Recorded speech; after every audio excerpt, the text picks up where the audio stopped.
श्री शिवाय नमस्तुभ्यम। हर हर महादेव। सावन महीने की 10वीं तिथि का एक बहुत ही अचूक उपाय है। जी हाँ, यह उपाय धन प्राप्ति, व्यापार में बढ़ोतरी, कर्ज से छुटकारा और मनचाही इच्छा पूरी करने के लिए पंडित प्रदीप मिश्रा जी द्वारा बताया गया है। यह उपाय सावन महीने की 10वीं को किया जाता है। चलिए वीडियो की शुरुआत करते हैं। अगर आपने चैनल सब्सक्राइब न किया हो तो चैनल को सब्सक्राइब कर लें और कमेंट में लिखें श्री शिवाय नमस्तुभ्यम, हर हर महादेव। चलिए 20 जुलाई रविवार, सावन महीने की 10वीं तिथि। यह दिन बहुत ही खास और शुभ है। तो अब जानते हैं पहला उपाय। व्यापार, धन और सुख समृद्धि के लिए अगर आपके पास पैसा नहीं टिकता है, आर्थिक हालात बहुत ख़राब हैं और वक्त तंगी बनी है, हर वक्त तंगी बनी है, तो यह उपाय ज़रूर करें। आपको चाहिए 5 बेलपत्र, 5 दुर्वा, 5 कनेर पुष्प, 1 और 5 काले तिल के दाने, साथ में 1 लोटा जल।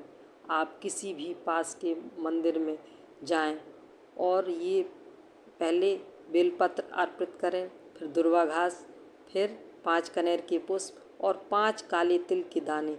और अर्पित करते समय नाम लेना है काशी में जो सारनाथ मंदिर है, महादेव, सारनाथ महादेव का नाम लेके ये सब अर्पित कर। 1 लोटा जल लेके जो गए हैं वो सारनाथ महादेव का नाम लेते हुए जल अर्पित करना, और वो जो जल नीचे से गिरता है वह जल अपने लोटे में लाना है और अपने घर के अपने द्वार में आके छींटना है, घर के अंदर छींटना है।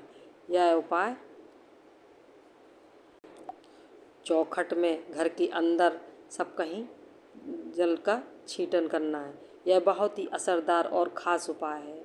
दूसरा उपाय, अगर आप चाहते हैं कि सावन के महीने में आपकी कोई बड़ी इच्छा पूरी हो तो यह उपाय ज़रूर करें। हर सोमवार, हर प्रदोष, फिर खास तिथियाँ जैसे अष्टमी, नवमी, 10वीं, एकादशी, प्रदोष, शिवरात्रि क्या करना है। आप 108 चीज़ें, कुछ भी 108 चावल भी ले सकते, 108 मूंग के दाने भी ले सकते हैं, या बेलपत्र 108 फूल, कोई भी अन्य सामग्री। अब इस सामग्री को लेकर शिवालय जाएं, उत्तर दिशा की तरफ मुंह करके बैठें और महादेव जी के शिवलिंग की अपनी इच्छा बोलते हुए, श्री शिवाय नमस्तुभ्यम बोलते हुए 108 चीज़ अर्पित करें। बस यही उपाय करना है। तीसरा उपाय, फूटी किस्मत चमकाने के लिए, अगर आपकी किस्मत बहुत ख़राब चल रही है, कोई काम नहीं बन रहा है, जीवन में रुकावटें ही रुकावटें हैं, तो यह उपाय आपकी किस्मत चमकाने वाला है। क्या करना है, समी पत्र लेना है, 11, 21, 31, 51, 108 जितने भी हो सके। एक कटोरी में शहद ले लें। समी पत्र को शहद में भिगो कर अपने पास के मंदिर में जाएं और शाम प्रदोष काल में यह उपाय करना है। महादेव जी को समी पत्र और शहद में डुबो के शिवलिंग का श्रृंगार करना है। आपको जैसे बने भावपूर्वक प्यारा सा श्रृंगार करना है। यह श्रृंगार करते हुए भगवान से अपनी मनोकामना कहनी है। बस यही उपाय है।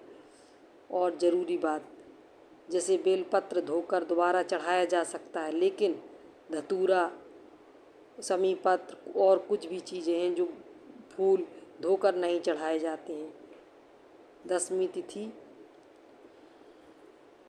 इसीलिए पौधों को तोड़ कर लाएं और सभी उपाय सावन की 10वीं तिथि में करने से जीवन में चमत्कारी बदलाव आ सकते हैं। इन उपायों से व्यापार में तरक्की, धन संपत्ति में बढ़ोतरी और आपकी इच्छाएं जल्दी पूरी होती हैं। अगर वीडियो आपको अच्छा लगे तो शेयर करें, सब्सक्राइब करें। श्री शिवाय नमस्तुभ्यम, हर हर महादेव। अब धोया हुआ पुष्प भगवान को समर्पित तो होता नहीं। जिस पुष्प को पानी में धो लिया जाता है, या पानी, कई माताओं की आदत रहती है जो पानी का लोटा रहता है लोटे में पानी भरा रहता है, उसमें फूल डाल लेती है और उस फूल को निकालकर फिर भगवान को चढ़ाती है, भगवान ऐसा फूल कभी स्वीकार नहीं करता। बाल्टी में पानी भरा है, तुम गई बगीचे से फूल बाल्टी में डाल लिए, बाल्टी में पानी भरा था, उस पानी में फूल गिर गए, तुमने वो फूल महादेव को चढ़ाए, देवताओं को चढ़ाए, वो भगवान स्वीकार नहीं करता। क्यों नहीं करता? क्योंकि जल के पात्र में जल भरा हुआ है, उसमें अगर आप फूल डाल दोगे तो जो जल भरा है उस जल नारायण को वो फूल चढ़ चुके हैं। अब वो फूल तुम दूसरे देवता को नहीं चढ़ा सकते, क्योंकि चढ़ाया फूल कैसे चढ़ाओगे? तो हमारे यहाँ सनातन धर्म में धोया हुआ फूल, पात्र में जल भरा है और जल में पड़ा हुआ फूल भगवान को समर्पित नहीं होता। तो जैसे ही गुरु बाबा के सामने पुष्प आए और गुरु जी के हाथ में जैसे ही पुष्प आए तो वो फूल गीले थे। अब पुष्प जब गीले थे तो उन्होंने पूछा, विश्वामित्र जी ने, गुरु बाबा ने, गुरु जी ने पूछा, राम जी, राघव जी, ये फूल जो तुमने हमको दिए हैं, ये पुष्प जो तुमने हमको समर्पित किए हैं, ये पुष्प तो गीले हैं। राम जी ने कहा, प्रभु मालूम नहीं, हमने तो इनको धोया भी नहीं है, क्योंकि हम जानते हैं कि धोया हुआ पुष्प समर्पित नहीं होता, तो फिर ये गीले क्यों है? विश्वामित्र बाबा ने तुलसी की मंजरी को उठाया, तुलसी के दल को उठाया, शालिग्राम भगवान को चढ़ाने के लिए विश्वामित्र जी हाथ आगे बढ़ाने लगे। तुलसी की मंजरी, तुलसी के दल विश्वामित्र बाबा के हाथ से चिपक गए, चढ़ने को तैयार नहीं हो रहे। पूछा बाबा ने, तुलसी तुम आज नारायण पर नहीं चढ़ रही हो, शालिग्राम भगवान पर तुम तुलसी समर्पित नहीं हो रही हो, क्या हो गया तुमको? तुलसा जी कहती हैं, गुरुदेव, तुलसी के क्यारे में हम सारी बहनें एक साथ बड़ी हुई हैं, तुलसी का पौधा लगकर हम एक साथ बड़ी हुई, पर माता जानकी जी जब बगीचे में घूम रही थी तो उनके वस्त्र हमारे पौधे पर आ गया और उनके चलने से, सीता जी के पल्लू के उस चीर से हमारे कुछ पत्ते टूटकर जमीन पर गिर गए। जब ये कुछ पत्ते जमीन पर गिर गए, इसलिए हमें रोना आ रहा है, यही कारण है कि हम आंख से आंसू बहा रहे हैं, यही कारण है कि हम रो रहे हैं। विश्वामित्र जी ने कहा कि राम जी जाओ, जानकी जी से कहो कि जो तुलसी के पत्ते भूमि पर पड़े हैं उन पत्तों को वापस वृक्ष से, वापस डाली से जोड़े। जाओ जरा बोलो। जानकी जी सूचना गई मां जानकी के पास, तुमने जो तुम्हारे चीर से, तुम्हारे वस्त्र से जो तुलसी के पत्ते गिरे हैं उनको जोड़ा जाए। जानकी जी कहती है कभी नहीं हो सकता, ये भूतो ना भविष्यते, पत्ता टूटने के बाद जुड़ेगा कैसे? मुझे लेकर चलो गुरु बाबा के पास में। गुरु विश्वामित्र जी के चरणों में जानकी जी निवेदन कर रही हैं हाथ जोड़कर, बाबा गलती हो गई मुझसे, पर पत्ता नहीं जोड़ सकती, पत्ता नहीं जोड़ सकती। बस वही दिन, हफ्ते में केवल एक दिन ऐसा होता है जो तुलसी के क्यारे से तुलसी के दल को नहीं उतारा जाता, ये वही दिन है, रविवार का दिन, केवल एक दिन, जिस दिन मां जानकी जी ने विश्वामित्र जी के चरणों को दंडवत कर कर कहा, गलती हो गई, क्षमा कर दो। विश्वामित्र बाबा ने उस दिन शालिग्राम बाबा पर तुलसी का दल नहीं चढ़ाया।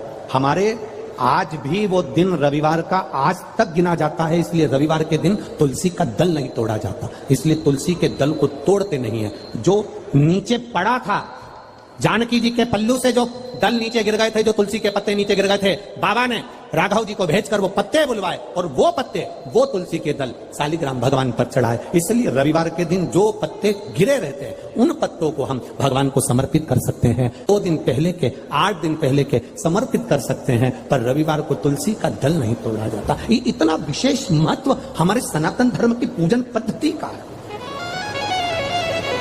इतना विशेष।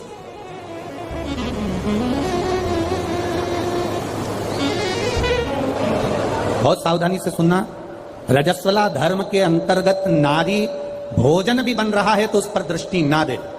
रजस्वला धर्म के अंतर्गत नारी पूजन वाली जगह पर ना जाए, रजस्वला धर्म के समय पर नारी अच्छे कर्म की ओर ना जाए। पर रजस्वला धर्म भी अगर तुम्हारा है, कोई बीमारी भी तुमको है, कोई रोग में भी तुम पड़े हुए हो, पर भगवान का नाम लेने में कोई दोष नहीं है। भगवान का नाम तुम कभी भी ले सकते हो जब तुम्हारी मर्जी पड़ जाए। 7 दिन का नियम धारण करो, सुबह उठो, भगवान का नाम लो, स्नान करा, पूजन करो, बाबा के मंदिर में जाके एक लोटा जल समर्पित करो, घर आओ, भोजन करो। भोजन करने से पहले अपने पास में थोड़ी सी अग्नि, जो तुम्हारे यहाँ चूल्हे में हो, जो भी अग्नि हो, उसको लेकर जो भोजन की थाली में भोजन है, उस थाली के भोजन को निकालकर अग्नि में दीजिए। एक रोटी निकालकर गौ माता की दीजिए, आधी रोटी जो भी भाग निकाल सकते हो वो स्वामी को दीजिए, और फिर बाबा का नाम लेकर प्रसाद समझकर भोजन को ग्रहण करिए। दिन में, शाम को अपने कर्म को करते करते भगवान का नाम लेते रहिए। जैसे ही प्रदोष काल आए, शाम का समय आए, भगवान देवाधिदेव महादेव का स्मरण कर कर एक दीप दरवाजे के बाहर लगाओ और बाबा का भजन करो। 7 दिन जो नियम धारण करता है, 7 दिन में किसी न किसी रूप में मेरा महादेव आकर एक बार दर्शन जरूर देता है, ये निश्चितता। पर उसमें हमारी पवित्रता होना चाहिए, उसमें हमारी पवित्रता हो, उसमें हमारी पवित्रता का भाव हो। हम पवित्र भाव से, शुद्ध भाव से हम भगवान का भजन करें। हम तो यहां तक कहेंगे, ये पार्थिव शिवलिंग का आप लोग निर्माण करते हो ना, जितने लोग भी पार्थिव शिवलिंग बनाने के लिए बैठते हो, करोड़ों में शिवलिंग बने, तो बनाते बनाते अगर किसी को उपच भी हो जाए ना, अब मैं थक गई, मैं नहीं बना रही, तो ये बोलने से पहले ही तुम जब शिवलिंग बनाओ और बनाते बनाते तुम्हारे शरीर में ऐसा लगे कि अब मैं थक